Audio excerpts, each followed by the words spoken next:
Sometimes, a simple flight can reveal how ugly pride can be, and how powerful truth really is. On a quiet morning flight from Dallas to New York, one woman's prejudice was about to face something she'd never forget. Welcome to Silent Divide Tales. Make sure you like and subscribe, because you don't want to miss tomorrow's story. The boarding gate was loud with chatter and rolling luggage. A white woman named Mrs. Collins clutched her coffee and sighed impatiently. When she found her seat, 11B, her expression changed. A young black boy, maybe 10, sat by the window, backpack on his knees, smiling politely. Mrs. Collins frowned deeply. "Excuse me," she said to the flight attendant. "There must be a mistake. I can't sit here." Her tone drew quiet stares from nearby passengers. Before we dive in deeply, let us know in the comments what country or which city you're watching this story from. We'd love to know how far this story travels. The flight attendant forced a polite smile. "I'm sorry, ma'am, but seat 11B is assigned to you." Mrs. Collins lowered her voice, but not her disgust. "I'm not sitting next to this," she hissed. "Surely there's another seat." The young boy kept quiet, lowering his eyes. His small hands gripped his backpack tighter. The attendant's smile faded slightly. "He's traveling alone, ma'am, but he's one of our special passengers today. I assure you, he'll be no trouble." Mrs. Collins scoffed and crossed her arms. "Unbelievable. People of his color disgusts me," she muttered, sliding reluctantly into her seat. As the plane prepared for takeoff, the boy finally looked up. "You don't have to worry, ma'am. I've flown before." She gave him a cold glance. "Who said I was worried?" But her fingers nervously clutched the armrest as the plane rumbled forward. The engines roared as the plane lifted into the sky. Mrs. Collins shut her eyes tight during takeoff, clutching her purse. The boy sat calmly, his expression peaceful. When the plane leveled, he glanced at her. "You okay, ma'am?" he asked kindly. She opened one eye, annoyed. "I'm fine. Just don't talk to me." The boy nodded quietly and looked out the window.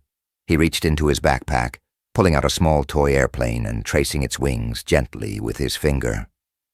Mrs. Collins sighed. "What's that supposed to be?" "My dad gave it to me," he replied softly. "He says it'll remind me to always stay calm in the sky." She rolled her eyes. "Well, he sounds like he flies a lot." "He does," the boy said with a small smile. "Every day." Mrs. Collins glanced sideways, her curiosity barely hidden. "Every day? What does he do? Carry people's luggages at the airport?" she asked sarcastically. The boy shook his head. "No, ma'am. He works in the sky." She frowned, confused by his words. Before she could ask again, turbulence hit. The plane jolted sharply. A few passengers gasped. Mrs. Collins gripped her seat, eyes wide. The boy sat still, calm as ever. "It's okay," he said softly. "My dad says turbulence is just the wind reminding the pilot who's in charge." She blinked at him. "You talk a lot about your airport, Dad." He smiled proudly, because he's the best at what he does. Just then, the captain's calm voice came over the intercom, steady and confident. The boy's eyes lit up instantly, recognition flashing across his face. The captain's voice filled the cabin. "Good afternoon, folks. This is Captain Daniels. We'll be cruising at 35,000 feet today. Sit back and enjoy your flight." The boy's face brightened with pride. "That's my dad," he said softly. Mrs. Collins turned to him, her mouth open in disbelief. "Your dad?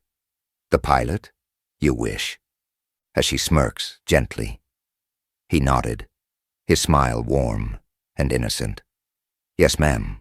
Captain David Daniels. He said I could ride with him today since it's my birthday." Her breath caught.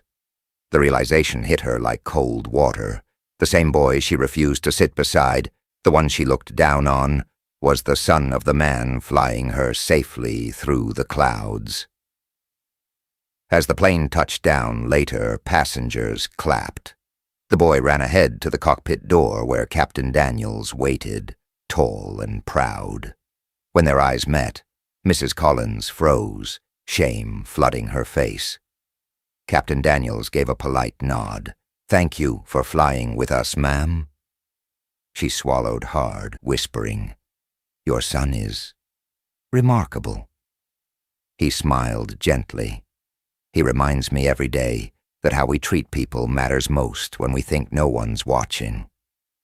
Mrs. Collins lowered her head as father and son walked away, leaving her with a silence heavier than any turbulence. The end. Please like and subscribe for more rich stories like this. Comment below. Also, if you really loved this video and want to support the channel directly, you can hit that super thanks button below.